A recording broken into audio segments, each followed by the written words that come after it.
Because I'm going to talk about something in a minute. I'm going to get somewhere. Watch this. Watch this. Because the next level of faith, it said in the 27th verse, motivated. We are prompted, aroused, motivated by faith. Listen. Motivated by faith, he left Egypt behind. Now, I can stop right there and preach this house just down to the ground to all of y'all is snotting and clean up underneath every seat in here. Well, all y'all mascaras and all our lashes is gone. Everything. I'm telling you, now this right here is a preach moment. I'm going to show you, I got to control myself for real. Because this right here is an old country storefront preach where you just go slap crazy with a guitar and a piece of drum and you just preach till you fall out. Because when I get motivated by my faith, I leave Egypt. I leave everything that looks like bondage. And I don't care who I have to leave. Whoa, I feel the God. I feel God in here. I don't care whether it's a religious organization, whether it's a denomination, whether it's bondage from my friends, whether it's because I'm gonna tell you something. Some of your prayer groups got you in bondage. Some of your prayer partners got you locked into an ungodly soul tie that God used to bless, but now it's time for you to move on. When you get motivated by your own faith, you don't need the support of people. You become independent. You leave Egypt. You leave anything that dictates your life. You determine that nothing is going to rule my life but the Spirit of the living God. I wish I had somebody in here. Woo. Jesus. I just had to get that out. You leave it. And the thing that I love about this level of faith, you leave it and you don't miss it. Well, I called you up because I really miss you, okay? You don't miss me? Well, let me just say this. I'm having such an experience with the Lord because when you leave bondage, you leave the rules, you leave the confines of what the enemy has said you can and cannot have. Bondage is my family was born like this, and so my cousins is like this, and so my uncles is like this, and this just running our family. But when you get motivated by faith, you say, I don't care if my cousin was that. I don't care if my mama died of it. I won't die of it. I don't care if it runs in my bloodline. My DNA changes today. I walk in another level of faith, and I'm not getting ready to accept any generational curse. Oh, I wish I had somebody. Everybody in my family can have a nervous breakdown. I speak sanity, not only in me, but in my lineage and everything that comes through my womb. I call my children blessed.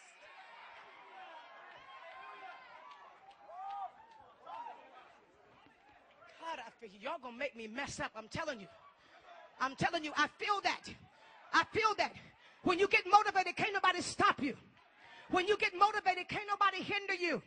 When you get motivated, your faith becomes greater than somebody else's opinion.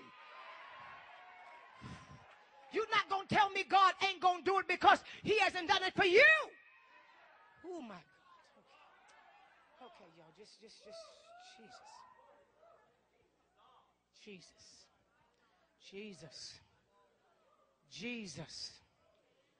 Jesus. Let me I got to just calm down.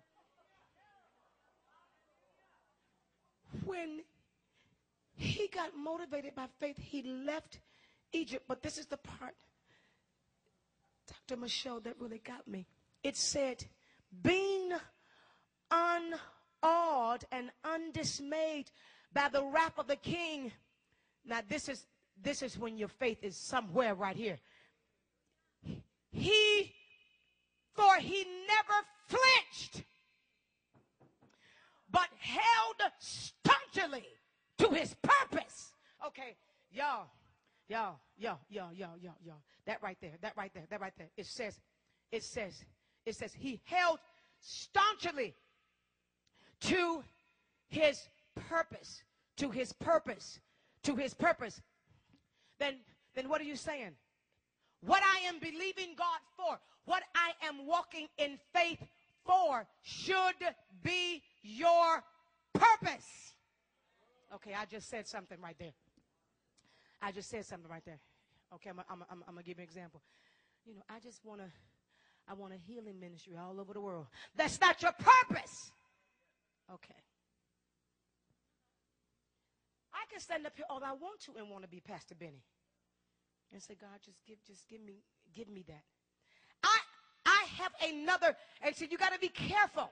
You got to be careful that you don't begin to look at another man's purpose and desire their purpose and get caught up in false faith that's going in the wrong direction. I'm going to say something right here that's going, because for some reason, the mentality of the body of Christ is that we really not, we just in a club by ourselves, and we don't think that we're supposed to affect the outside world.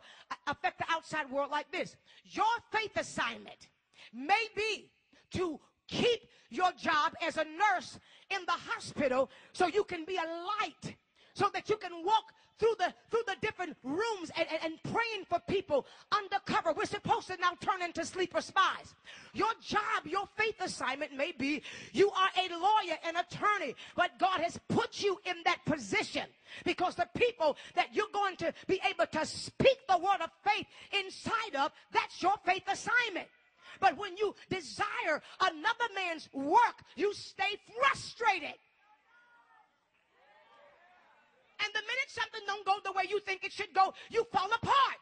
But when you find out that this is my purpose, Moses did not flinch. Well, I ain't letting them go, and you gonna die, and you gonna. Moses like, okay, bring it on, because I will be back.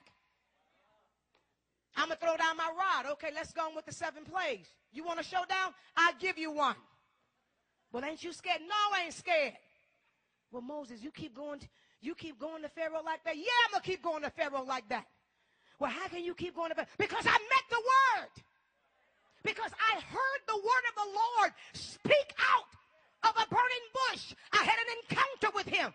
He gave me my assignment. He spoke to me and told me what I am to accomplish. It's my purpose. I can't stop going because Pharaoh don't like me.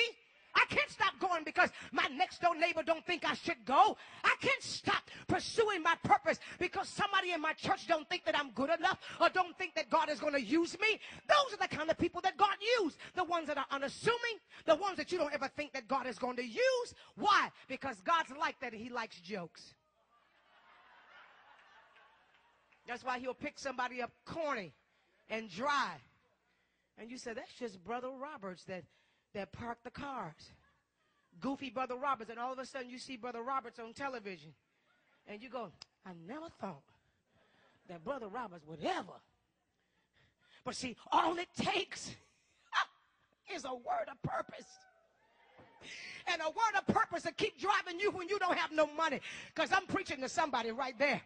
Yeah, because see, there's a lot of ministries that are sitting in here tonight that you better go back and get your word from the Lord. You better go back and get your purpose from God. Because many times, well, you ain't got enough money. And let me help you with something about this level of faith.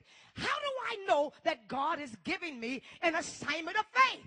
Because I will never have enough money for it. I will never have enough favor for it. Anything that he gives me to do, it will be out of my reach. It's supposed to look like he made a mistake, maybe.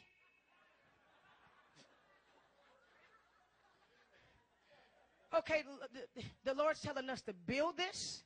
Okay, I'm going to talk about this right quick. He telling me to accomplish this, and with what my